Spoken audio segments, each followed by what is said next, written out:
Hello everyone, we are live yet again, and this is going to be one of my authors' chats of the week. And as I wait for my co-host, I'm going to see if I can mirror my... there you go, that's cool. Mirror my image, since I just realized I still have some covers kind of on display at the moment, since I was taking pictures of them for different videos. Anywho, hope everyone's week's going well. It's Wednesday, the day I'm doing this live stream, and I say that now because in the future, if this app is so nice, I will share this with my YouTube followers at a later date. It's great for references because depending on what we're talking about, we have a lot of interesting information and fun stuff to share. And I see my co-host, and let me see if he sees the invitation. Hello, hello. Hi. How are you? I hear you. I do not see you. I am trying to fix that. It's okay. I don't know why it automatically does that for most people. Yeah. Okay. Hello. Good. Here I am. Hello. I also just realized I'm wearing the exact same shirt as my little icon, which is fun. I love it. I love it. You know, keeping your trend going. Yeah. Oh, wait, technically, isn't that technically supposed to be the whole like?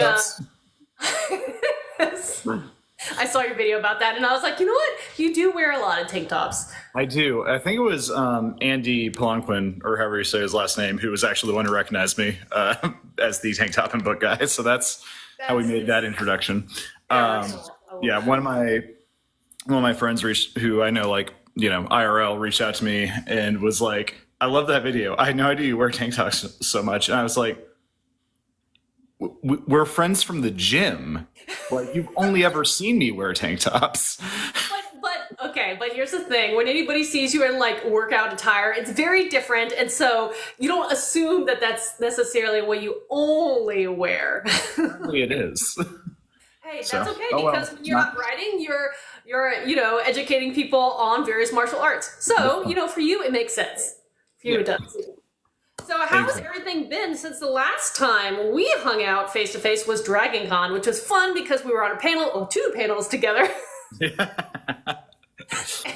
Sarah just messaged or tagged me in a Facebook post that someone who had found me previously at my publisher's booth and asked me to sign her book Drown, Cut, Eat also sent a request into her publisher of like, can you sign it? Can I get one of the troll book? And also, if she could sign it, fuck up the goats. That would be fantastic.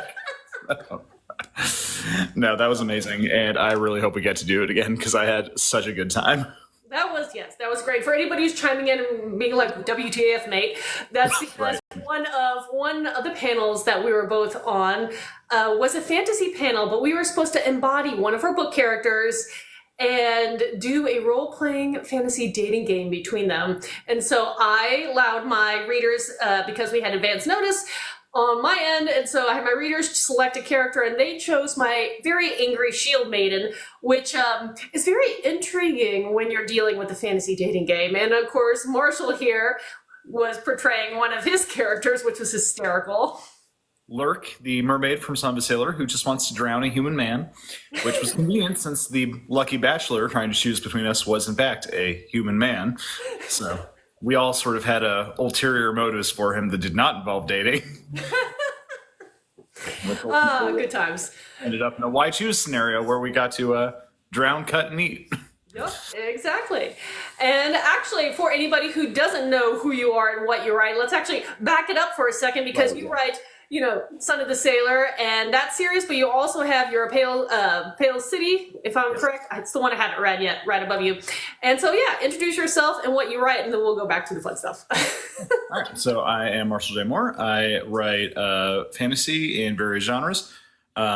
The cozy fantasy Son of a Sailor, a cozy pirate tale, which follows the legendary pirate captain Redbeard as he goes home to his tiny island hometown where no one knows he's a pirate. And then the Pale City and its sequels, the Ashen City and the Awoken City, are a series of necromancy murder mysteries set in a world where whenever someone dies, their body gets repurposed into a zombie servant. Think the Will Smith iRobot movie, but with zombies meets the Dresden Files. So those are my 5 books, 6 eventually. I'm working on the 3rd pirate one right now. And yeah, and then I've got a gothic space fantasy that is currently on submission. So fingers crossed that goes well. I love that. And okay, let me ask you before I go back to the actual Prisoners of Pirates Green, since I just finished that book. Yay! But yeah, so the one you have submissions out for, do you think, or have you even thought about if it's going to be any harder per se to, again, build an audience when it's so dramatically different than the two, series you're already known for? Because you kind of like me, jumping between various genres and subgenres. No, I mean, the goal for that one, because again, for those of you who are just joining or perhaps aren't as intimately obsessed with the ins and outs of the publishing industry as we are. So that book it's not self-published, and it's not published with a small press like my trilogy is. It is the book that I acquired an agent with, and that agent is in the process of submitting it to publishers to see if one of the either one of the big five or one of the slightly smaller publishers wants to pick it up, in which case it'll be in bookstores around the country and around the world, hopefully, and have basically the full force of that publisher's marketing department behind it. So no, I'm not at all worried about it, because it's going to be more than just me doing DIY marketing. That's true. And I was going to say that, I think, in my mind, is one of the greatest things for people who want to hybridize, be it one way or the other. It's because there's pros and cons for everything. With indie, you have control of, all aspects of your book, and to make sure it's the way you want it and represented in the way you feel like it does it justice. On the other hand, when you go through traditional publishing, you may not be able to have as much hands-on control, but you do get some really neat support depending on who you sign with. So, and that, that support, be it the marketing, advertising, can help a lot. 100%.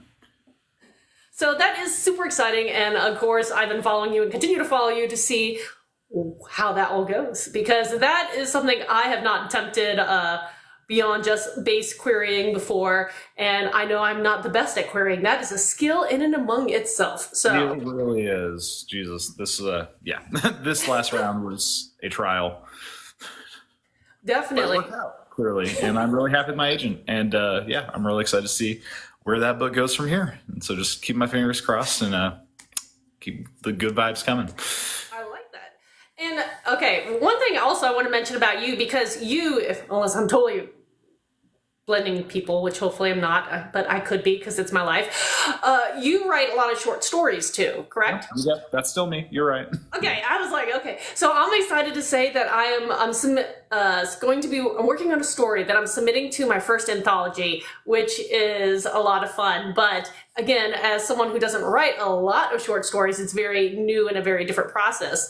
So for you, when you write short stories, how many do you like to try to tackle? Because you have all these long-term projects also going on. So, good question. I feel like short stories have definitely fallen by the wayside for me ever since I started getting more novels published, just because because I am on sort of tighter deadlines with those. I don't think that creativity is necessarily a finite resource exactly, but when you're spending day in and day out on one particular long form story in the form of a novel, then you're going to have less mental space for other creative endeavors, short stories included. So I haven't really done them in a while, but there was a period of time. Basically, I credit short stories with the reason I got better at writing, because I'd written I think three novels, full length attempts to query and do the whole thing with before I ever tried a short story. And then COVID hit, and I think at that point I'd written and published three short stories. I kind of turned my attention there, and all my jobs at the time were either in education or in live theater, so very public facing. So basically I was unable to have employment during the entirety of lockdown.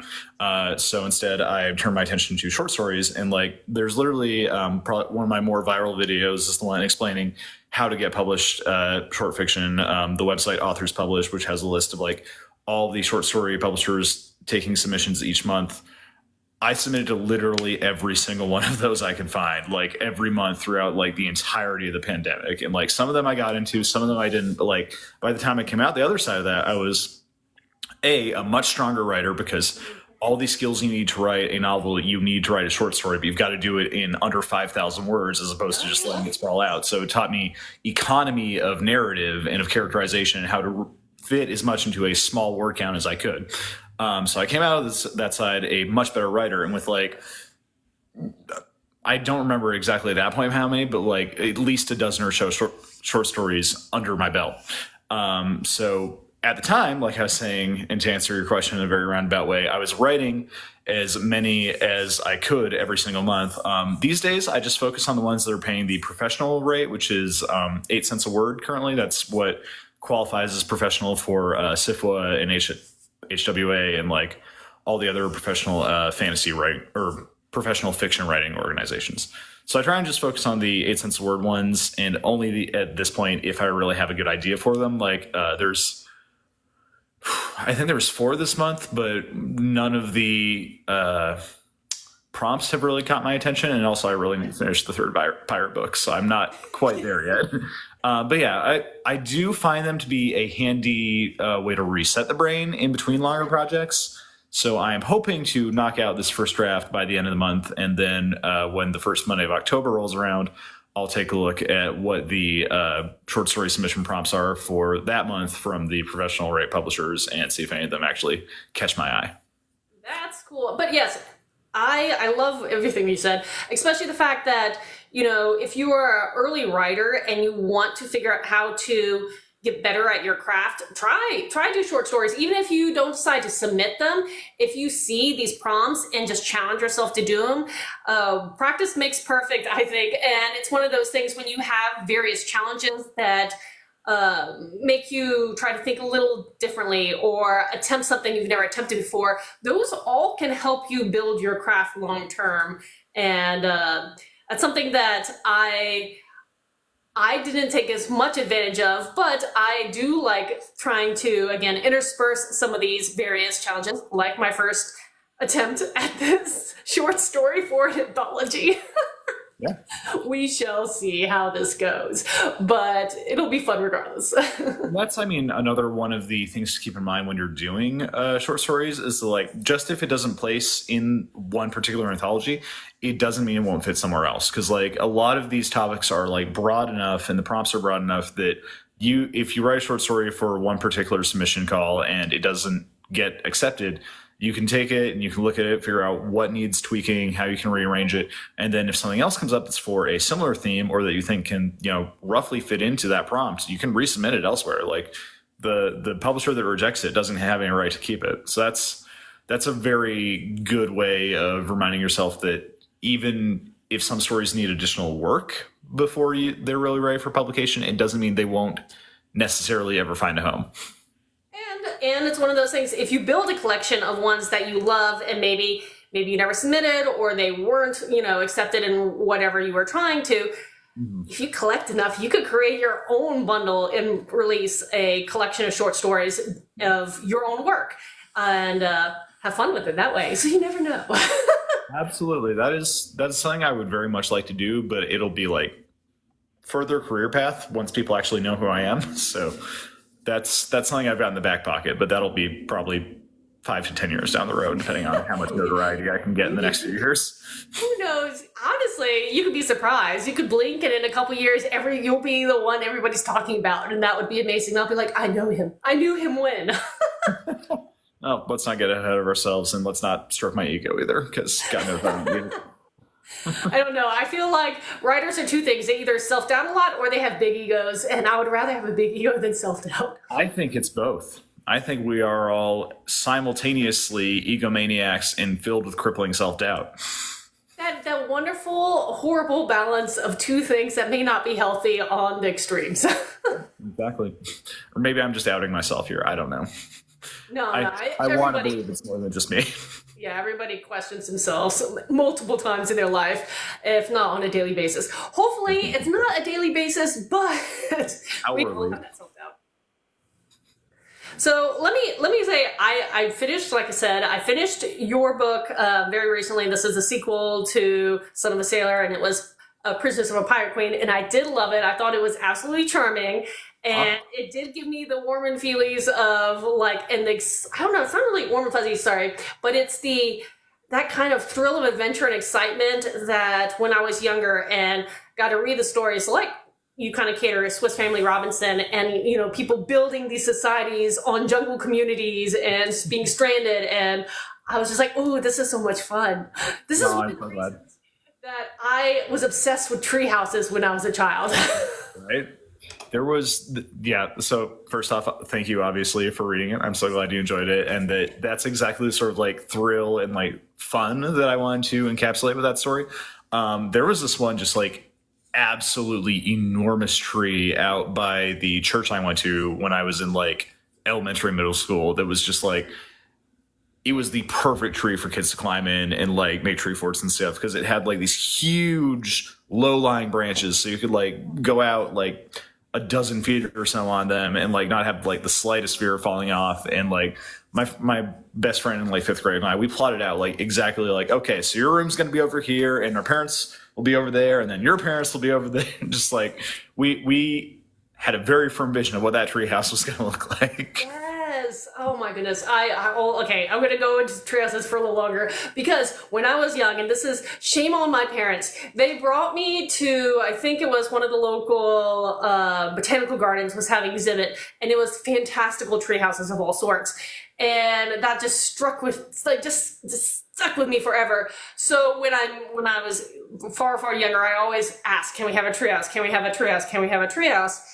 And my parents were like, eventually, once we buy a house, we would have to own the property and all this kind of stuff and all the adult, mumbo jumbo, that, sure, right, okay. And eventually when they did buy a house, they're like, okay, now you're getting a treehouse. Now, again, shame on them, great for me, is they ended up hiring the contractors that were working on their house. So what they didn't notice is they were building a house on stilts. So my childhood treehouse has full-on glass windows, a ceiling fan. I mean, they went all out on this thing. And my parents finally saw it, and they were like, we need to cut this off. We can't afford anymore. Let's stop. What the heck are you doing? That's awesome. But I was just like, must have treehouse, because I was obsessed. And I still am. I would live in a treehouse if I could. I just don't think there's a tree big enough for the house I want. Wouldn't we all, if we could? That's awesome. I love that. the side stories. But yeah, so how far are you, can I ask, am I allowed to ask, on the third book? Because everybody, I know there's a lot of people waiting. Oh God, I hope not. So I'm something around 90,000 words in, and I want it to be 100, but I think there's a lot that's I think I've still got like 6 chapters to go, so I've probably got between 12 and 18,000 words left, which is about a week or two of work. So I'm going to have to cut out some of it. It's going okay. This one has been a lot of stops and starts. I actually scrapped the entire first draft back in like June. Okay, I feel like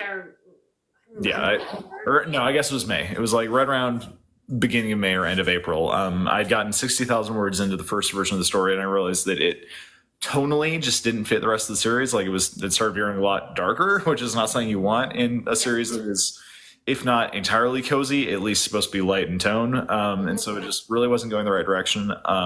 This one I think I've struck a better tone for. Like it's definitely more in keeping with the other 2 books, but the pacing has proved to be a consistent challenge because for the first time, the first 2 books follow Quint, aka Captain Redbeard, and they're all exclusively from his point of view. But for this third one, I've actually added on 2 of the supporting characters are now main characters with additional POVs. So I've stuck myself in a strictly rotating POV.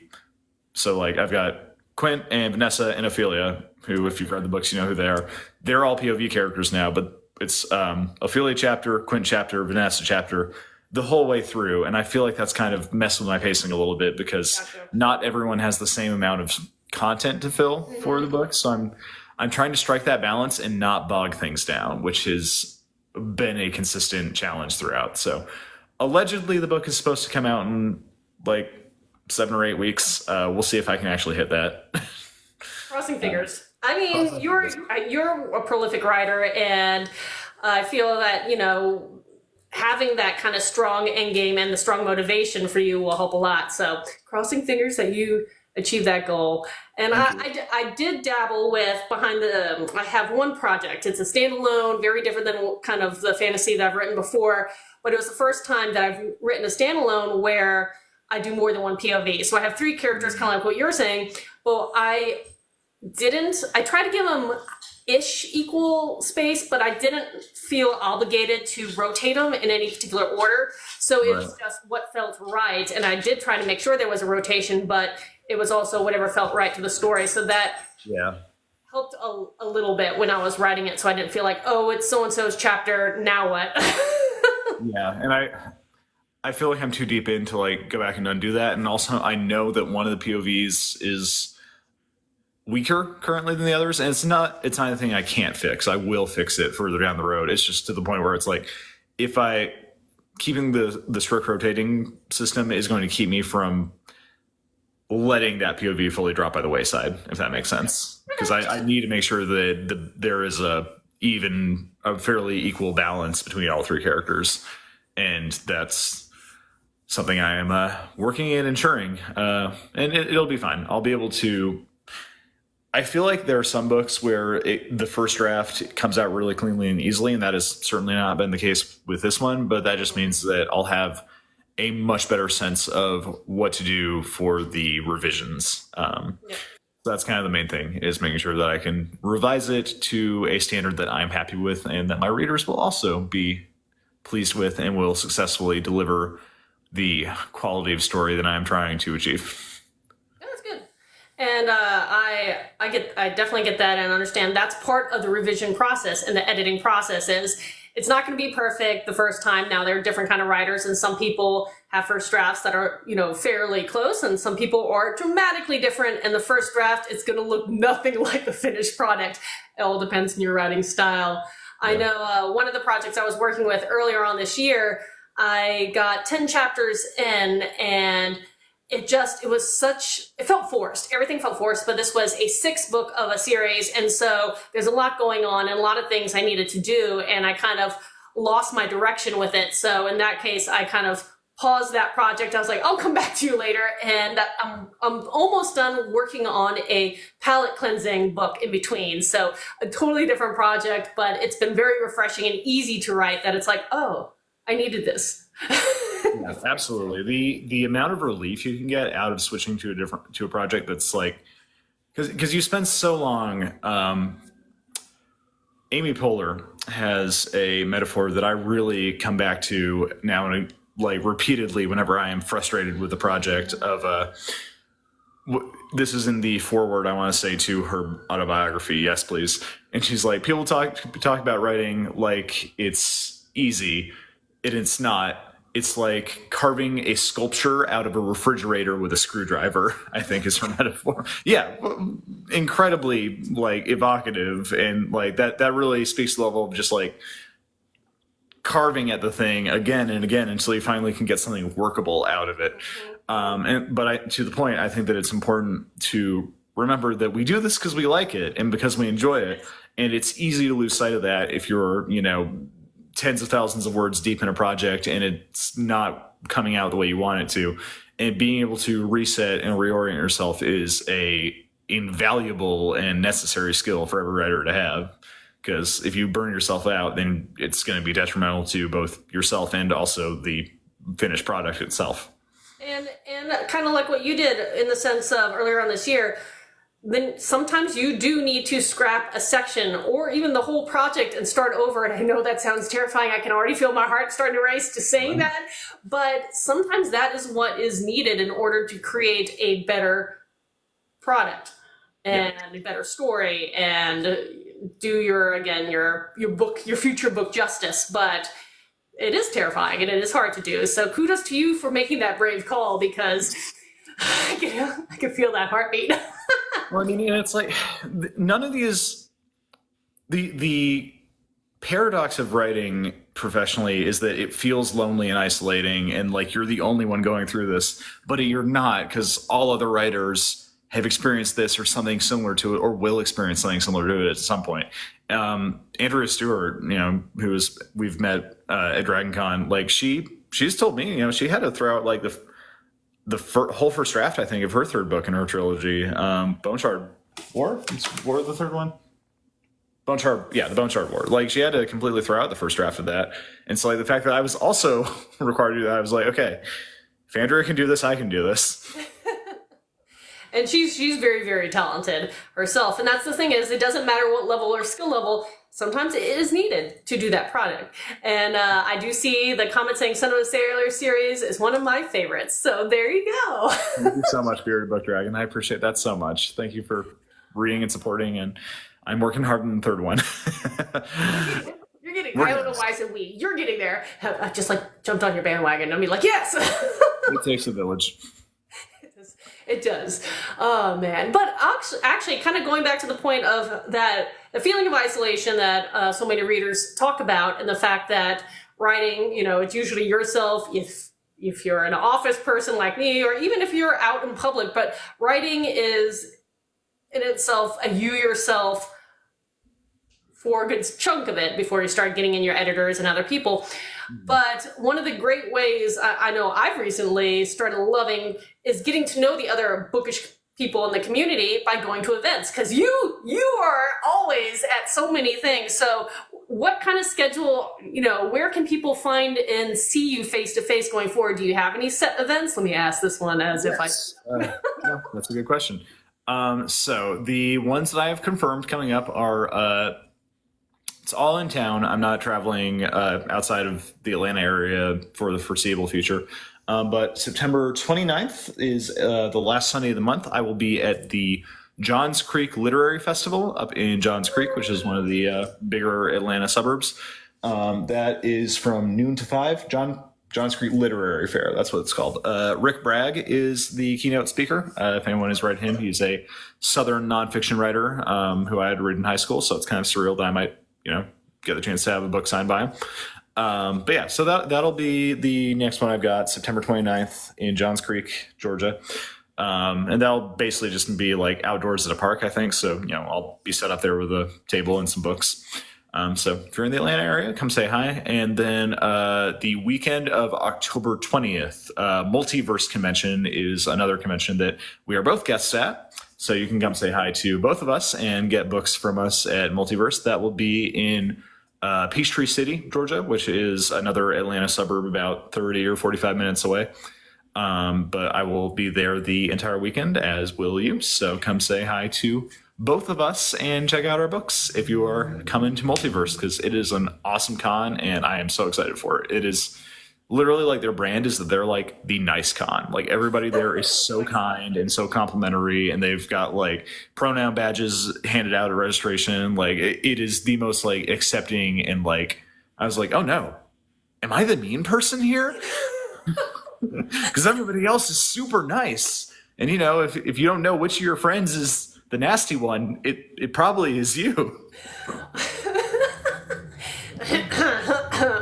Well, I don't know. It'll be my first time there. No, I'm super excited about going, and I'm going to be like asking you 1,000 questions behind the scenes, like what do I need to know and prepare for it, all this kind of stuff. But I know I'm going to be a panelist there, as well as trying to figure out how to sell books simultaneously. Again, first time at this convention, and found out I'm moderating a panel there.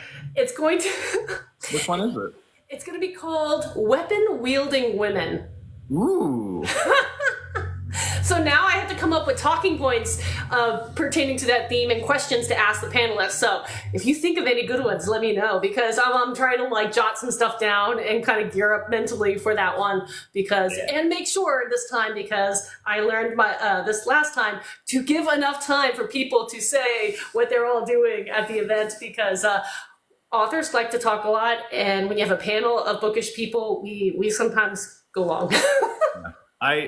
I feel like that's one of the key skills to learn when moderating a panel, is making sure that everyone gets their chance to speak.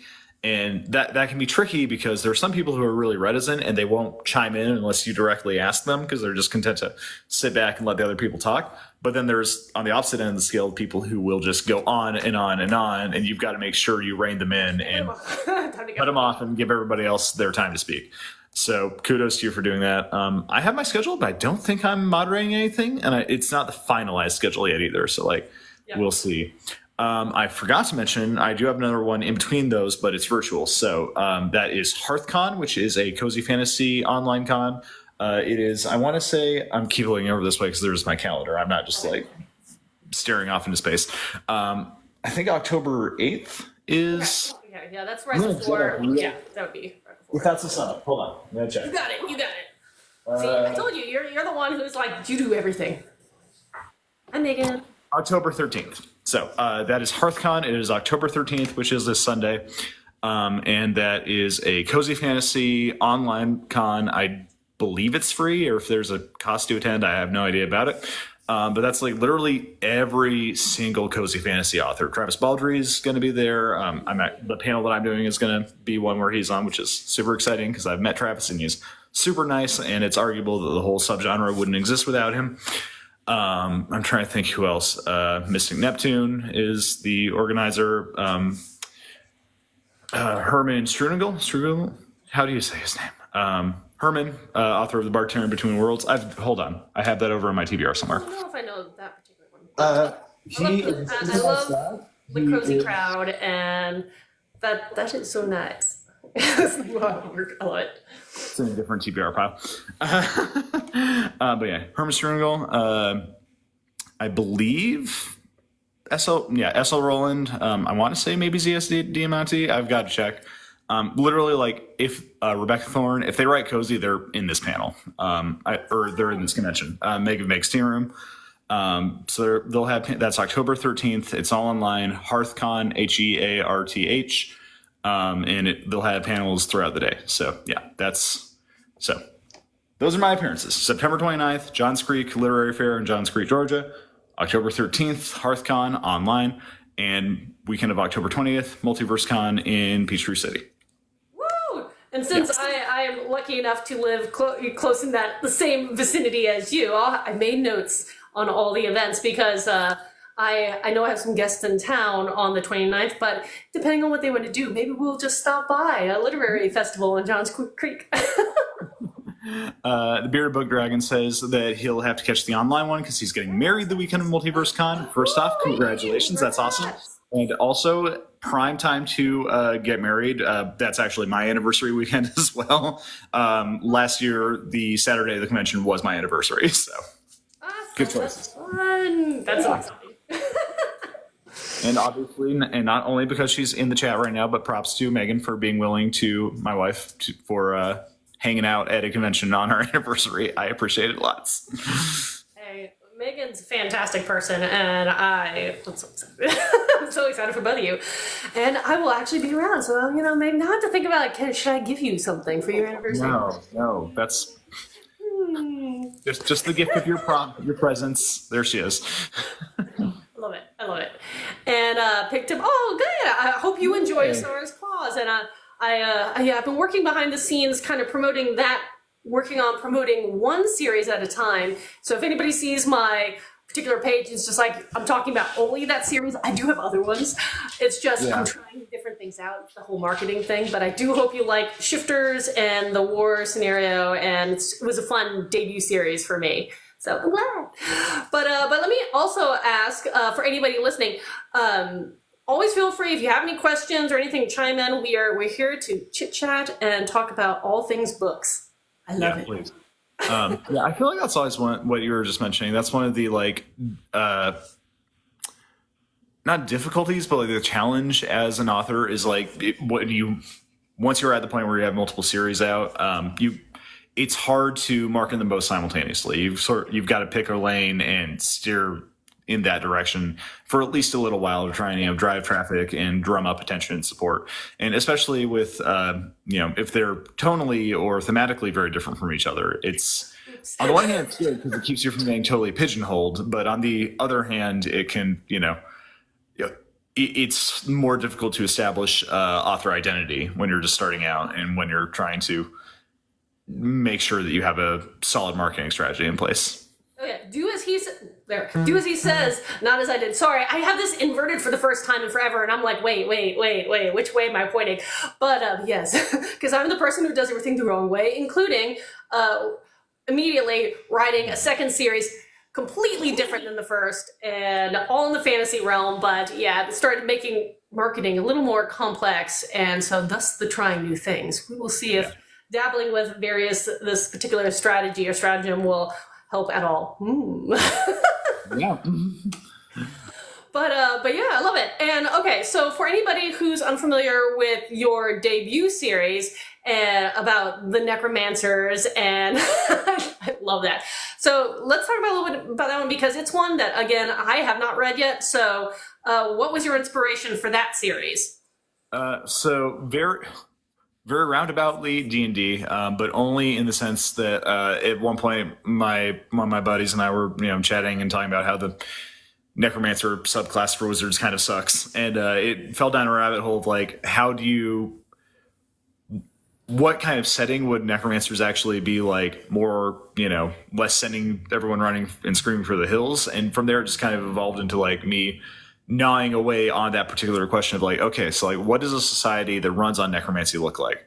And so okay, if necromancy is not a forbidden taboo thing but a commonplace practice, then that sort of obviates the need for a lot of like unskilled manual labor, because if you can just raise a corpse to do the heavy lifting, then that reduces the need for actual living breathing people to do it. And it just sort of spiraled out of control from there, of like asking these questions of like all the consequences that play out from that, basically. Because if you have zombies able to perform a lot of your manual labor, then that's going to radically alter the way your society functions and how it looks. But moving out beyond that, it's also going to change the cultural norms. So the entire idea is sort of spiraled out from that idea of like examining that world building and what the world building for that sort of setting would be like.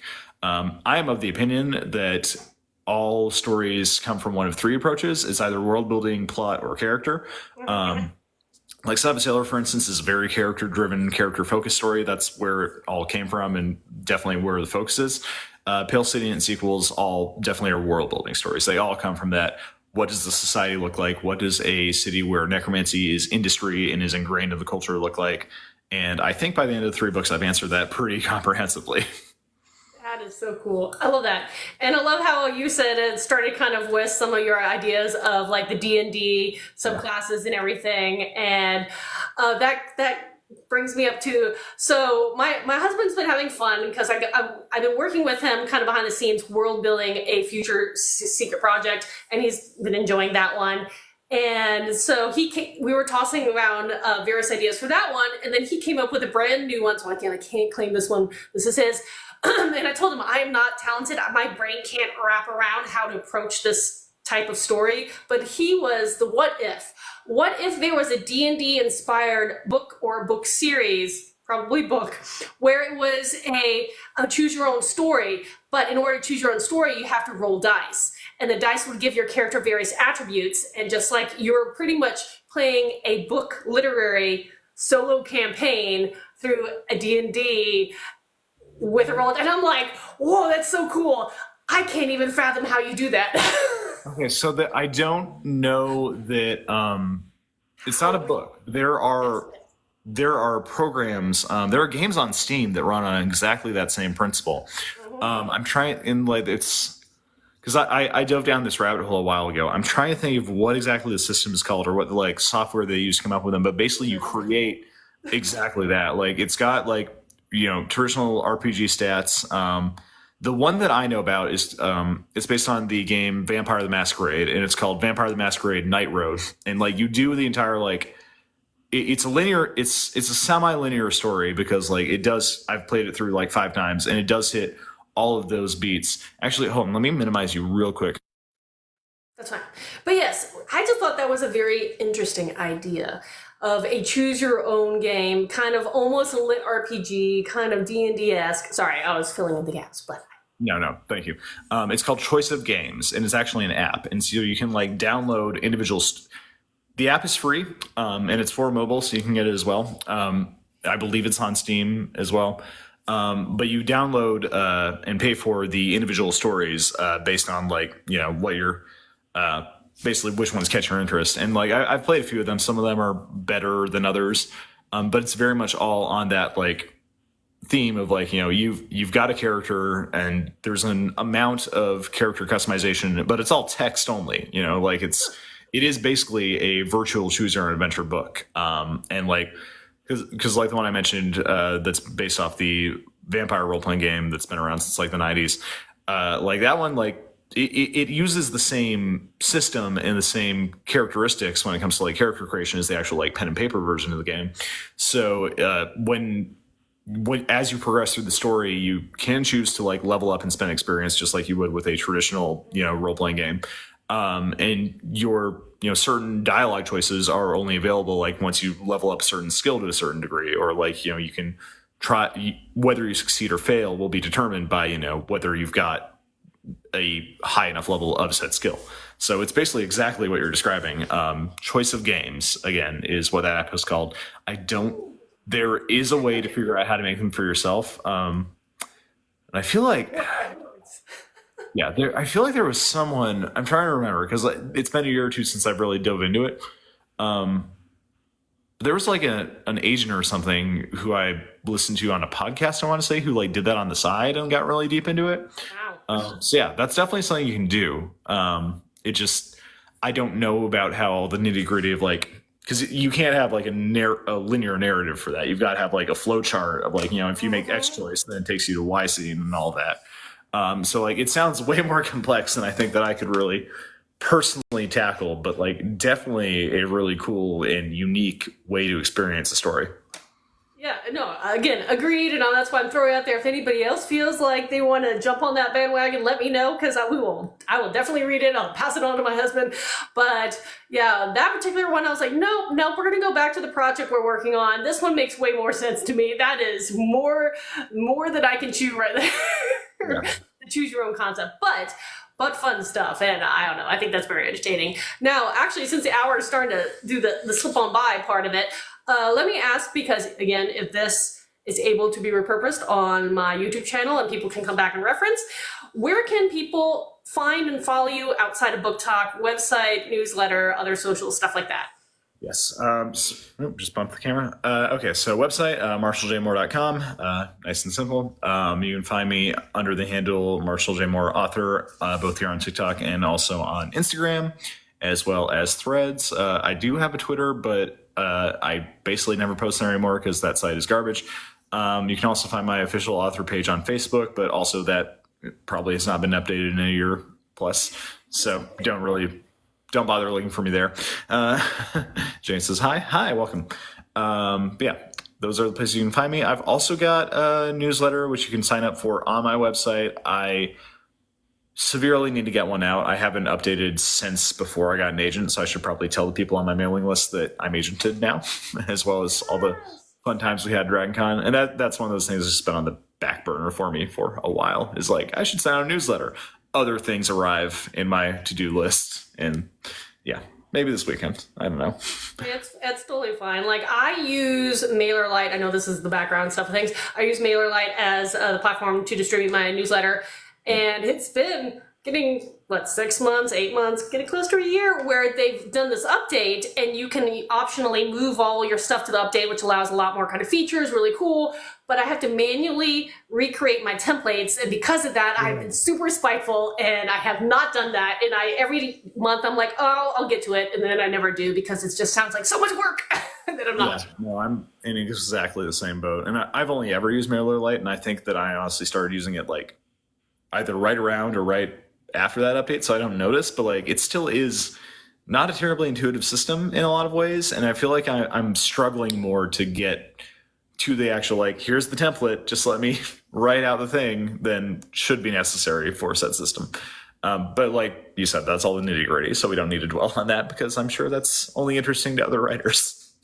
But I will say, I think it did have one of the updates, and this will be cool. I think if I finally make the jump, and if this is the case, there's a lot of ifs, that they allow you to do, I think, polls, like you let people click like yes or no, or some basic polling feature, which what I want to do with this, I heard this from another author and I thought this was brilliant, choose your own story building for your readers. So at the end of your newsletter, you do a 1 or 2 sentence story, and then they choose your character does A or B. Click. Next month, you write the next few sentences, and it just, you're building a story along with your readership. And I thought that was a really fun idea, but now I have to go and make that transition, and I don't want to do it. Right, exactly. That sounds really hard to finish, because like if it's even if it's only one binary choice per newsletter, that's still going to branch out, like, you know, exponentially with every newsletter you necessarily send out. binary choice. It's like whichever one has the most. Oh, okay. So you're talking about like that's the choice that happens, and then you build it. So you're pulling everybody, and they were kind of as a co-group creating the story. So it's not as complicated as you think. Okay, that makes more sense. I'm still in choose your own adventure mode, so I'm like, oh no. Yeah, I was like, whoa, let's reel it back there. I am not. No. Simple story building, community story building, fun projects. That's way cooler, actually. I think so. I just now have to do it, and I cries. Yep. Cries in lack of time and willpower. But the other thing I do want to make sure I ask you, because this is another thing I like to ask everybody, is where can people find and get your books? As in, some people are exclusive, some people are wide, some people sell direct, etc., and so on. We've kind of, I don't know if we've actually touched this topic for you today, but where can people get your books? So the best way to support me directly is my TikTok shop. If you go to my profile, there will be sponsor or not sponsor, but shop affiliate links for my TikTok shop where you can get signed copies of each of my books, and I will sign those myself and mail them directly to you. I get a higher return on the rate essentially there than I do for my royalties if you buy it off Amazon, which is the other place you can primarily find my books. So if you don't want to utilize the TikTok shop, support me on Amazon, that's totally fine. I also believe that at least a good handful of them are on bookshop.org at this point. So if you also want to support, your locals, I think that at least the Pale City and Son of a Sailor are on Bookshop. But yeah, mostly through TikTok shop directly is the best way to support me. Otherwise, Amazon or other standard issue book purchasing sites, you should be able to find at least a few of them. And also what formats? I guess I should ask that too. Paperback and ebook. You can actually get the Pale City and its sequels in hardcover as well. My publisher is paying for those, although I personally have never seen them in real life. But there is a hardcover option available for the Pale City and its sequels, not so for Son of a Sailor or Prisoners of Pirate Queen. But all of them are available in paperback and ebook at least. Yay! Okay, I love that. Sorry, I had to get that out of the way because hopefully people want to know these things. And yes.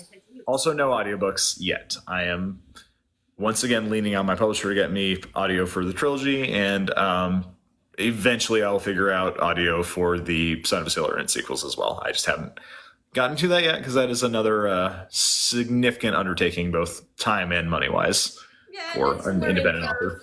Yeah, I was going to say learning curve depending on which way you want to go, because like anything with self-publishing, there are multiple choices. There's not necessarily one right or wrong answer. It's what works best for you, and that's a lot of time and research. And yeah, exactly. And a lot of that time has been taken up by, writing a book. Yes, and that's the thing is I'm going to do a scary thing. I'm going to stop writing new material for about a month once I finish up the first draft that I'm working on in the next week or so.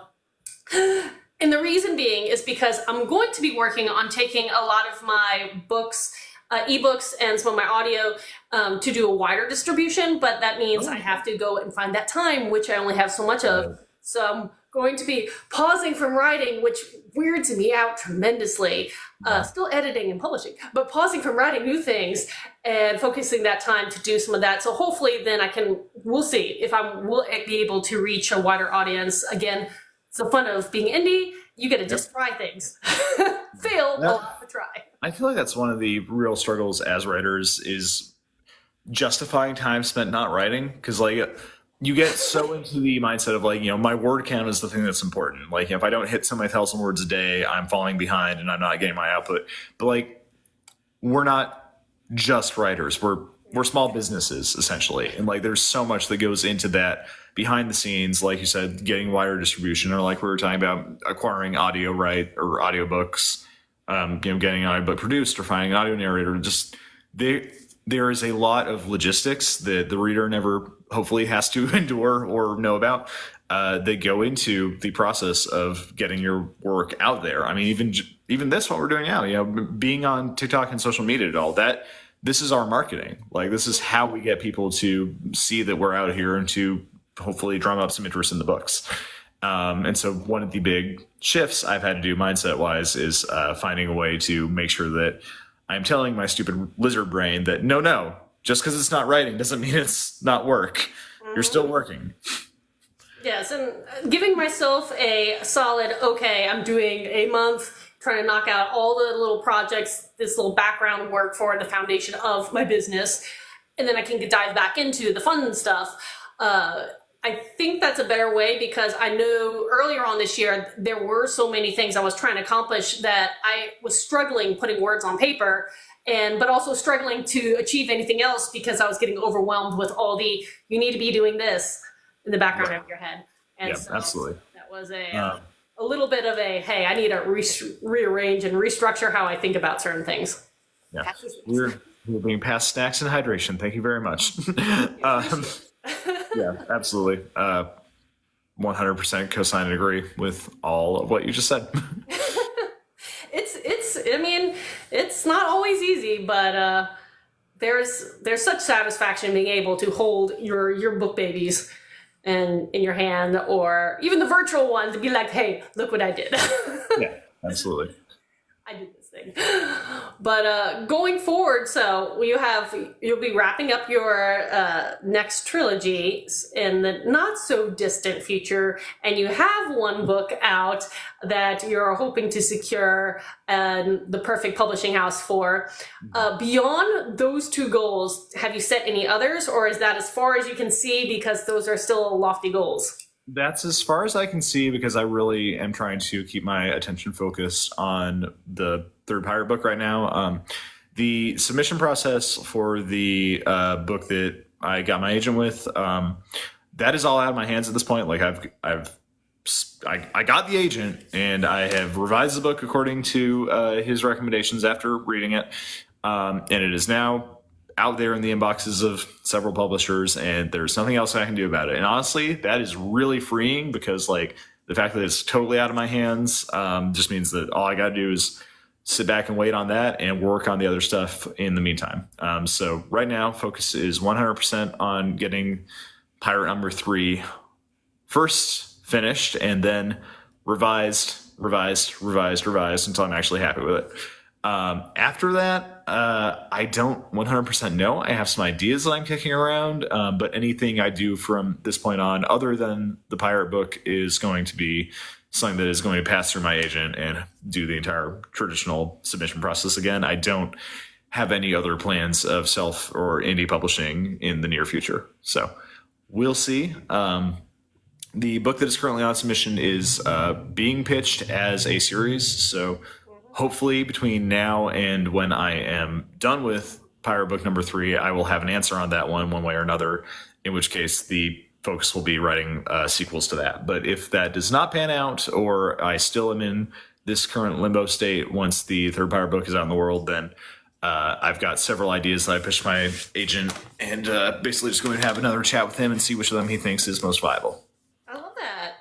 And it's an exciting time to be able to, have options and have multiple ideas, because some people don't struggle with coming up with new ideas. So it does not sound like that's one of your struggles, and that's a good thing. But the other thing I want to say now, thinking about your upcoming, again, the third book, I feel like if you haven't done it before, you owe it to yourself to have some kind of pirate party book launch. And yeah, I don't disagree. Well, we could celebrate the finalized series, the last one, and I don't know, just throw it out there. No, it's a good idea. I hesitate to commit to anything, because like I don't want to delay the release if I can help it, but yeah. I do have that escape button as an emergency. Yeah. So if I do, because like I said, it's supposedly coming out in 7 weeks, but I don't feel comfortable where it is right now, and I know I'll have to put a lot of revisions into it before I am comfortable. So I might have to push it back, and I obviously don't want to commit to an in-person event until I know for sure that that's going to be the correct date. But yeah, I would very much like to do that at some point. If nothing else, I'll at least have a launch party if and when my trad book gets out there in the world, which will be much further down the road. We are also being asked if we ever write multiple books at one time. You take that one. The answer is too many projects to make. So I have 2 novellas that I'm trying to finish up. They're both with my editor because I'm going to be releasing them back to back, and they'll finish a series. So I have 2 novellas with the editor. I have, let me see, where am I? 1 1/4 books written for 1 series, 1 standalone, and I'm about to finish the first of a duology behind the scenes, but they're all different stages. So yes, I'm constantly working on multiple projects, and I don't know why I do that to myself, but I do. Is it recommended? It really just depends on who you are, because some authors like that challenge, other people don't. Some authors like to write the book, edit it, publish it, and then move on to the next project and keep their focus kind of on the straight and narrow. And then there's me, where I'm working on 1 project writing, I'm editing another, and prepping the 3rd for betas, and forgetting who's who in the middle of all that. So that's me. That is an amount of juggling that I personally envy, because I definitely could not handle it. The Pale City, my debut, as it were, actually was a back burner project for a while. Like, I had it very strictly outlined. It was honestly, I think, the first project I had really outlined, like, completely. So my process for that one was actually anachronic. I would basically pick a chapter that was like interesting to me and like write that, and then like come back to it. Like, but this is all between other projects, whether it was other full-length novels that eventually didn't go anywhere or short stories. So I would kind of bounce back and forth between that and my more active projects. But since then, not really. Sometimes it's better to just maintain your focus on what you have before you, and that is okay.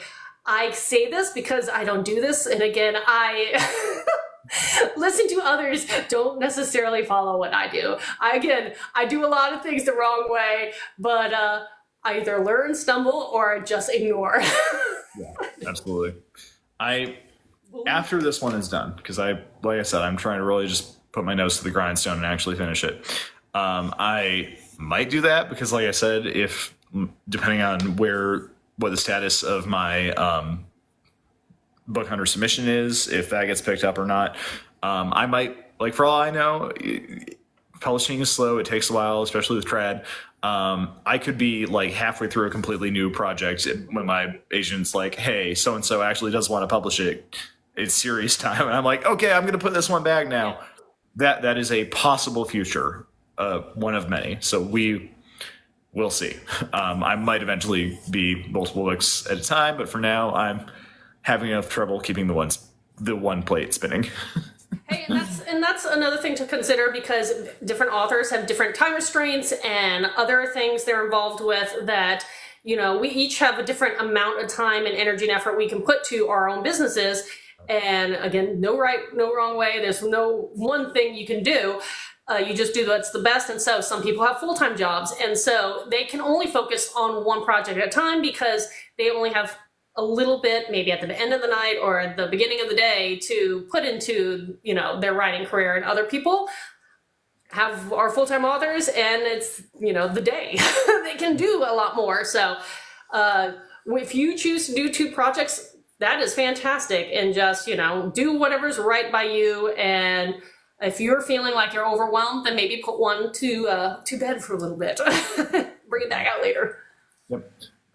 Beard Book Dragon says he's writing 2 different projects. One is fantasy and the other is horror thriller. I would like to write a horror one day. I feel like a lot of stuff I do is like horror adjacent, like the Pale City and all that. It's strictly high fantasy, but like it's got zombies, so like there's a horror element. Same with the Book Hunter submission right now. It's gothic space fantasy, so it's definitely got some horror elements to it, but isn't straight horror.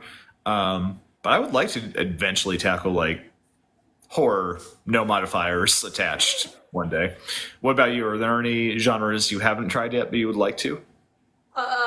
For me, oh my God, there's so many. No, what the problem is, I keep coming up with new ideas for new, totally different series. I can't stay one just genre. I want to always try something different each time. So all the projects that I'm currently working on, as well as the 2 longer series that I'm world building, are very different. Now they're all fantasy, so I haven't, jumped completely out of fantasy, but I do range from the portal fantasy that has some sci-fi, elements in it, all the way to the grimdark, all the way to the D&D-esque style, and I have a clean romantasy in the back burner, and so, but they're all fantasy. If I had to do anything outside of fantasy, I could see, a true horror or some kind of sci-fi, though I don't feel I'm techie enough to do justice to a sci-fi. My brain's not there. Yeah, that has also been my hesitation against like straight sci-fi, and then I got an agent with the space fantasy, so like it's possible. Turns out you don't have to know that much sci-fi because there is the scale of hard versus soft sci-fi, and there is absolutely nothing wrong being on the softer end of that scale. Yes, you just give just enough so you're like, people are like, we got it, let's go, and then you just go on the adventure, versus trying to explain the way the mechanics of how things work, and that's where I'd be like,